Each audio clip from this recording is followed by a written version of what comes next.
രണ്ടുപേരും ഒരേ സമയം വിചിത്രമായ ഒരു ബട്ടൺ അമർത്തി. തൽഫലമായി ഒരു നിമിഷത്തിനുള്ളിൽ പുറത്തുള്ള എല്ലാവരും കൃത്യസമയത്ത് നിർത്തി. അവർ വഴിയാത്രക്കാരുടെ കാൽക്കൽ ഒരു മുട്ട വച്ചു. പെൺകുട്ടിയുടെ സാൻഡ്വിച്ചിന് പകരം ഒരു പുഷ്പം നൽകി. ഒരു പുരുഷന്റെ ഉയർന്ന മർദ്ദമുള്ള വാട്ടർ ഗൺ തിരിഞ്ഞുനോക്കി. പിന്നെ അവർ വീണ്ടും ബട്ടൺ അമർത്തി. സൂപ്പർമാർക്കറ്റിൽ നിന്ന് ലഘുഭക്ഷണങ്ങൾ എടുക്കാൻ അവസരം ഉപയോഗിച്ചു. ഇരുവരും വിശ്രമിക്കുമ്പോൾ പെട്ടെന്ന് പുറത്തു വിചിത്രമായ ഒരു ശബ്ദം കേട്ടു. അവർ ഉടനെ പുറത്തേക്ക് ഓയിട്ടി. ഇതറിഞ്ഞ് ജെറി ഞെട്ടിപ്പോയി. താഴത്തെ നിലയിലെ ലോക്കർ ശരിക്കും തകർന്നു. രണ്ടുപേരും ആശ്ചര്യപ്പെട്ടു. ഇഷ്ടാനുസരണം നീങ്ങാൻ കഴിയുന്ന മറ്റു ആളുകൾ ഉണ്ടാകുമോ? ഈ നിമിഷം ദൂരെ നിന്ന് കാലടി ശബ്ദം കേട്ടു. ഇരുവരും ഉടൻ തന്നെ ഒരു വശത്തേക്ക് ഓയിട്ടി. തുടർന്ന് നിശ്ചലമായ കാൽനടയാത്രക്കാരുടെ വേഷം ധരിച്ചു. അപ്പോൾ തൊപ്പി ധരിച്ച ഒരാൾ പതുക്കെ അവരുടെ അടുത്തേക്ക് നടന്നു.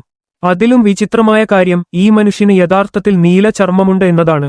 ഭാഗ്യവശാൽ ഞെട്ടിപ്പോയ ശേഷം ഇരുവരും ഒരു കുറവും വെളിപ്പെടുത്തിയില്ല. ഒരു കൂട്ടം ആളുകൾക്ക് പ്രശ്നങ്ങളൊന്നും കണ്ടെത്തിയില്ല. അവർ ഉടനെ തിരിഞ്ഞുപോയി.